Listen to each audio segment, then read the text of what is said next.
Welcome back to new video learn with learner के इस study platform पे आप सभी का एक बार फिर से बहुत बहुत स्वागत करता हूं। आज के इस वीडियो पे हम बात करेंगे वाइगोस्की साहब के सामाजिक सांस्कृतिक सिद्धांत के बारे में। और यहाँ से 2 से 3 नंबर हर साल सीटेट में पूछता है और यहाँ से एक अच्छी अंडरस्टैंडिंग हमें मिल जाती है सीटेट के एग्ज़ाम के लिए। तो चलिए शुरू करते हैं और कम से कम 2 नंबर तो यहाँ से आपको देखने को मिल ही जाएंगे। और ऐसा नहीं है कि एक बार, ये इसमें हमेशा से हर साल यहाँ से क्वेश्चन देखने को मिलता है। तो हम यहाँ से देखते हैं और अच्छे से आप लोग ध्यान से देखिए और आने वाला कोई भी क्वेश्चन आपका यहाँ से नहीं रुकेगा। और आपने अभी तक लास्ट वीडियो अगर नहीं देखा है तो आप जाके देख सकते हैं, डिस्क्रिप्शन में लिंक है। बहुबुद्धि सिद्धांत हमने उसमें कवर किया हार्वर्ड गार्नर का। अब बात करते हैं वाइगोस्की का सामाजिक सांस्कृतिक सिद्धांत के बारे में। तो वाइगोस्की एक रचनात्मक विचारधारा वाले व्यक्ति थे जिन्होंने सामाजिक और सांस्कृतिक सिद्धांतों के आधार पर छात्रों के संज्ञानात्मक विकास की व्याख्या की थी। इन्होंने जीन पियाजे के संज्ञानात्मक विकास में उम्र आधार बनाना चाहते थे। वाइगोस्की संज्ञानात्मक विकास में सामाजिक और सांस्कृतिक सिद्धांतों को आधार मानते हैं। तो इतना जानिए कि जहाँ भी सामाजिक और सांस्कृतिक आए तो वहाँ पे वाइगोस्की ही रहते हैं। अब आगे बढ़ते हैं। वाइगोस्की के इस सिद्धांत के अनुसार बालक और समाज संस्कृति में रहकर अनुकरण नकल के द्वारा सीखते हैं। इनके अनुसार बालक समाज के साथ अंतर क्रिया करके अपना विकास करता है। वाइगोस्की अपने सिद्धांत का प्रतिपादन समाज को केंद्र में रख के करते हैं। तो हालांकि इसका मोटा मोटा मतलब ये है कि बच्चा समाज के साथ ही अंतर क्रिया करके सीखता है। वाइगोस्की साहब संज्ञानात्मक विकास में समाज के अहम योगदान को मानते हैं। अब बढ़ते हैं नेक्स्ट।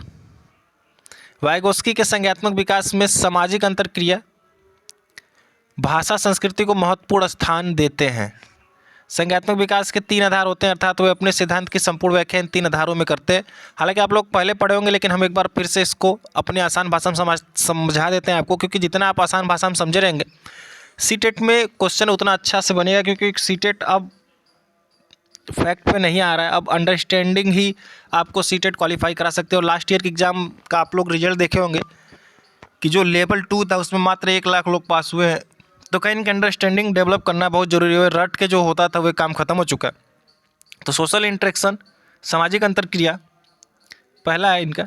तो वाइगोस्की के अनुसार बालक समाज से दिशा निर्देश प्राप्त करता है, वो अपना संज्ञानात्मक विकास करते हैं और विकास की यह प्रक्रिया अनुकरण को आधार बनाकर कर सकते हैं। आगे बढ़ते हैं। पहला है भाषा। वाइगोस्की संज्ञानात्मक विकास में भाषा को एक टूल की तरह मानते हैं जिसकी सहायता से बालक समाज और संस्कृति के साथ रहकर अंतरक्रिया का कार्य करता है। वाइगोस्की के अनुसार भाषा का अभाव में व्यक्ति अपना संज्ञानात्मक विकास नहीं कर सकता। तो वाइगोस्की साहब मानते हैं कि भाषा बच्चे के लिए सबसे ज़्यादा जरूरी है, क्योंकि अगर भाषा नहीं रहेगा तो वह समाज के साथ इंटरेक्शन नहीं कर पाएगा, जिसके साथ वो अपना संज्ञानात्मक विकास नहीं कर पाएगा। इसलिए भाषा इंपॉर्टेंट रहने वाला है, क्योंकि उसी की मदद से बच्चा अपने समाज के साथ घुल मिल पाता है और समाज से चीज़ें सीखता है। अगर आसान भाषा में बात करें तो चीज़ें सीखता है और समाज के साथ अपना मिलाव कर पाता है। वाइगोस्की के अनुसार बच्चे की भाषा विकास में दूसरों के साथ संप्रेषण एक महत्वपूर्ण है। संप्रेषण मतलब होता है कम्युनिकेशन। तो भाषा के विकास में अगर दूसरों के साथ बात करने के लिए चीज़ें हमने अभी डिस्कस की है। दूसरा है संस्कृति, कल्चर। तो वाइगोस्की सिद्धांत में संस्कृति का अपना अहम योगदान है। संस्कृति बालक में नैतिक मूल्यों का विकास करती है, मनुष्य को सभ्य व्यवहार करने की ओर प्रेरित करती है और यह बालक सब अनुकरण द्वारा ही सीखता है। तो जैसा कि आप लोग भी देखे होंगे कि बच्चा अपने से बड़ों को देख के ही सीखता है। तो क्या है, कैसे है संस्कृति, बच्चा जिस संस्कृति में पैदा होता है उसी तरीके का संस्कृति उस तरीके का व्यवहार करता है। तो संस्कृति भी कहीं ना कहीं बच्चे के संज्ञानात्मक विकास में एक अहम रोल निभाती है। अब बढ़ते हैं नेक्स्ट पे। जो इन्होंने थ्योरी दिया था, जोन ऑफ प्रॉक्सिमल डेवलपमेंट, संभावित या निकटवर्ती विकास क्षेत्र, ZPD भी इसको बोला जाता है। तो इसको हम समझते हैं। वाइगोस्की के संभावित विकास के क्षेत्र ZPD के अनुसार व्यक्ति को इस स्तर में सीखने के लिए अन्य व्यक्ति की सहायता की आवश्यकता होती है। अर्थात इसमें अन्य ज्ञानवान व्यक्ति के अभाव में इसका विकास संभव नहीं होता। विकास के इस क्षेत्र में व्यक्ति को उचित दिशा निर्देश की आवश्यकता होती है। इसकी सहायता से व्यक्ति अपने आगे के लक्ष्य को प्राप्त कर पाता है। ये ऐसा होता है जैसे कभी मान लीजिए आप लोग सीटेट में आप लोग के पास 130 नंबर लाने की काबिलियत है, लेकिन आप लोग अभी अपने से 80 नंबर ही ला पा रहे हैं, मतलब थोड़े नंबर से चूक जा रहे हैं, 90 नंबर तक नहीं पहुंच पा रहे। लेकिन अगर कोई एक अच्छा टीचर, एक अच्छा जानकार व्यक्ति अगर आपको सहायता दे तो आप ये 130 नंबर तक जा सकते हैं। तो वही बोलते हैं जोन ऑफ प्रॉक्सिमल डेवलपमेंट में बोलते हैं कि संभावित निकास क्षेत्र में यही इन्होंने समझाया कि व्यक्ति को अपने समाज, अपने विकास के लिए एक ऐसे व्यक्ति की ज़रूरत है जो ये सब चीज़ें पहले से कर चुका है, जिसकी सहायता से, जिसके दिशा निर्देश से व्यक्ति अपना विकास कर सकता है। और ये टीचर हो सकते हैं, सब कुछ हो सकता है। देखिए यहाँ पे आप समझाया भी गया है जो हम ऊपर बनाने की कोशिश कर रहे थे। What I do, what I can do with help, what I can do. तो आप समझ सकते हैं आप कितना कर सकते थे और मदद से कितना आप कर सकते हैं। ये चीज़ें हम आपको ऊपर भी समझाए। इस संप्रत्यय के अनुसार इस स्तर में व्यक्ति अपने मित्र या परिवार, अपने किसी परिजन के माध्यम से अपनी समस्याओं का समाधान प्राप्त करता है। वाइगोस्की के अनुसार छात्र इस स्तर में व्यक्तिगत अधिगम करना चाहते हैं और नवीन विचारों को ग्रहण करने के लिए उत्सुक और अनुभव करते हैं। उदाहरण एग्जाम्पल लीजिए। एग्जाम्पल से आप लोग को अच्छे समझ में आएगा। बालक बिना विद्यालय जाए काफ़ी ज्ञान घर में रहकर भी प्राप्त कर लेते हैं, परंतु जिन बिंदुओं में उनको समस्या आती है उन बिंदुओं से समस्या समाधान के लिए वो अध्यापक तथा मित्रों की सहायता लेकर सीखते हैं। इसे ही ZPD इन्होंने बोला है। अब दूसरा, अब ZPD आप सभी को समझ में आ गया कि व्यक्ति दूसरों की मदद से इसमें सीखता है, चाहे वो मित्र हो गए या फिर परिवार का कोई हो गया, अध्यापक हो गया। तो ये चीज़ें हम हर बार सीट में पूछते हैं और हम नीचे 5 क्वेश्चन भी करेंगे। अब आते हैं नेक्स्ट क्वेश्चन पे। जो भी आप यहाँ से पढ़े समझे नीचे क्वेश्चन के रूप में आपको मिल जाएगा। More knowledgeable other, MKO। आप इनका ZPD और MKO ये 2 चीज़ें इनका याद रखिए आप लोग, और इसी से इनका सब कुछ आप समझ जाएंगे। मोर नॉलेजेबल अदर, वाइगोस्की के MKO से ऐसे व्यक्ति से जो सीखने वाले व्यक्ति के ज्ञान, अनुभव, कौशल, जो सीखने वाले व्यक्ति से अधिक ज्ञान, अनुभव, कौशल रखता है। उदाहरण स्वरूप एक बालक जो अज्ञानी होता है वह एक अध्यापक जो ज्ञान का भंडार होता है।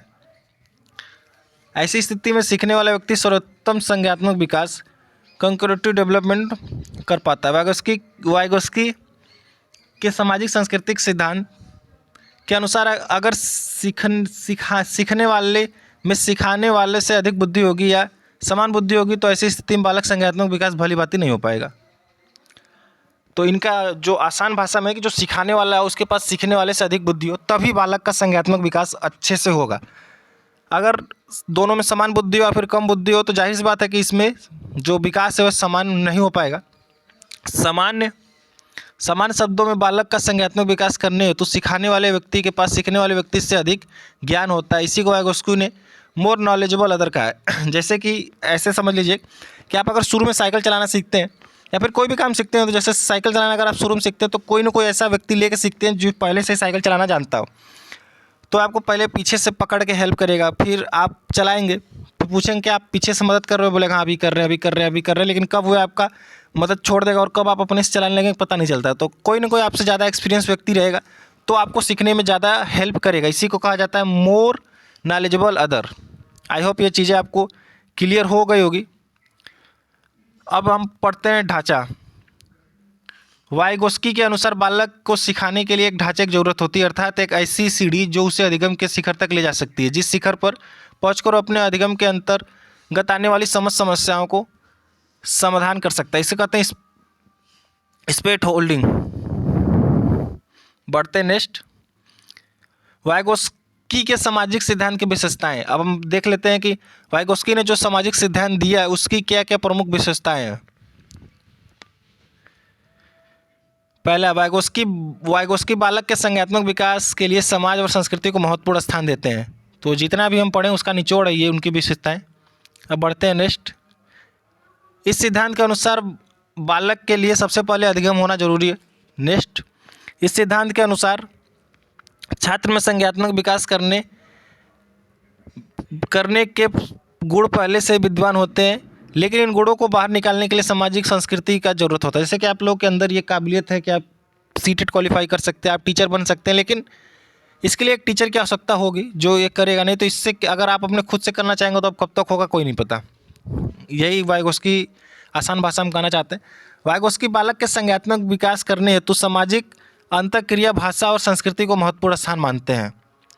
और जो वाइगोस्की और पियाजे ने भाषा की बात की तो वाइगोस्की ने यह कहा है कि बालक पहले बोलता है उसके बाद चिंतन करता है, जबकि पियाजे साहब का मानना था कि बालक पहले चिंतन करता है तो बोलता है। तो ये भाषा में जो वाइगोस्की का है वो इसमें ये चीज़ें बहुत ही इंपॉर्टेंट और ये चीज़ें पूछी भी गई हैं, बहुत बार पूछी गई है कि बालक पहले चिंतन करता है, तो ये है पियाजे के अनुसार बालक पहले बोलता है फिर चिंतन करता है, ये कथन किसका है? तो यहाँ से आप लोग थोड़ा सा देखिए। वाइगोस्की के अनुसार अधिगम जेडपीडी और एमकेओ और स्टेप होल्डिंग के संप्रत्यय को अवश्य मानते हैं। अब आते हैं नेक्स्ट। जैसा हम लोग बोले थे कि आप लोग को हम क्वेश्चन प्रैक्टिस भी करा देंगे ताकि आप लोग को और समझने में आसानी हो जाए। तो हम आते हैं आज के पहले क्वेश्चन पे। वाइगोस्की के अनुसार बच्चे स्वयं से बोलते हैं। वाइगोस्की के अनुसार बच्चे स्वयं से बोलते हैं, तो इसका पहला ऑप्शन है बच्चे अपने प्रति वयस्कों का ध्यान आकर्षित करने के लिए बोलते हैं, बच्चे स्वभाव से बहुत बातूनी होते हैं, बच्चे अकेंद्रित होते हैं, बच्चे अपने कार्य को दिशा देने के लिए बोलते हैं। तो इसका आंसर दीजिए कि बच्चे वाइगोस्की के अनुसार बच्चे क्यों बोलते हैं। तो इसका राइट आंसर होगा ऑप्शन नंबर डी, बच्चे अपने कार्य को दिशा देने के लिए बोलते हैं। कोई भी इसीलिए बोलता है। वाइगोस्की तथा पियाजे के परिप्रेक्ष्य में एक प्रमुख विभिन्नता है, ये चीज़ें हमने आपको अभी ऊपर बताया कि व्यवहार सिद्धांतों की आलोचना है बच्चे को एक पालन पोषण का परिवेश उपलब्ध कराने की, भाषा एवं चिंतन के दृष्टिकोण, ज्ञान की सक्रिय निर्माण में बच्चे का संकल्पना। तो इसका right answer option number C, भाषा और चिंतन के दृष्टिकोण में। आते हैं नेक्स्ट। लेव वाइगोस्की के अनुसार संज्ञानात्मक विकास का मूल कारण है। ये क्वेश्चन भी आप लोग बना लेंगे क्योंकि ऊपर अभी पढ़े। तो सामाजिक अन्योन क्रिया। आते हैं नेक्स्ट। के अनुसार खाली स्थान है के अनुसार बच्चे के चिंतन के बारे में सामाजिक प्रक्रिया व सांस्कृतिक संदर्भ के प्रभाव को समझना आवश्यक है। तो इसका राइट आंसर हो जाएगा वाइगोस्की के अनुसार। बढ़ते नेक्स्ट क्वेश्चन पे। पियाजे के विकास को नियंत्रित करने वाले जैविक कारकों को महत्व दिया। पियाजे ने विकास को नियंत्रित करने के लिए जैविक कारकों को महत्व दिया, जबकि वाइगोस्की ने इसके महत्व का कारण बताया। तो इसका राइट आंसर होगा सामाजिक संपर्क को। जो चिंतन है उसको पियाजे ने सामाजिक नियंत्रण इन सब में महत्व दिया, जबकि सामाजिक संपर्क जो है इसको वाइगोस्की ने महत्व दिया था। तो आई होप कि ये क्लियर हो गया होगा टॉपिक आप सभी का वाइगोस्की का, और यहाँ से क्वेश्चन आएगा तो आप लोग का एक भी क्वेश्चन नहीं रुकेगा। और इसी तरीके से हम लगातार एक मनोवैज्ञानिक को आपके सामने लाने वाले हैं 5 से 10 मिनट के अंदर, जो उसका निचोड़ है वो हम आपको देने वाले हैं। तो आप लोग चैनल को सब्सक्राइब कर लीजिएगा। और अगर आपने अभी तक हार्वर्ड गार्डनर का बहुबुद्धि सिद्धांत नहीं देखा तो नीचे डिस्क्रिप्शन में लिंक मिल जाएगा, उसको भी देख लीजिएगा। मिलते हैं किसी और वीडियो में, तब तक के लिए जय हिंद जय भारत।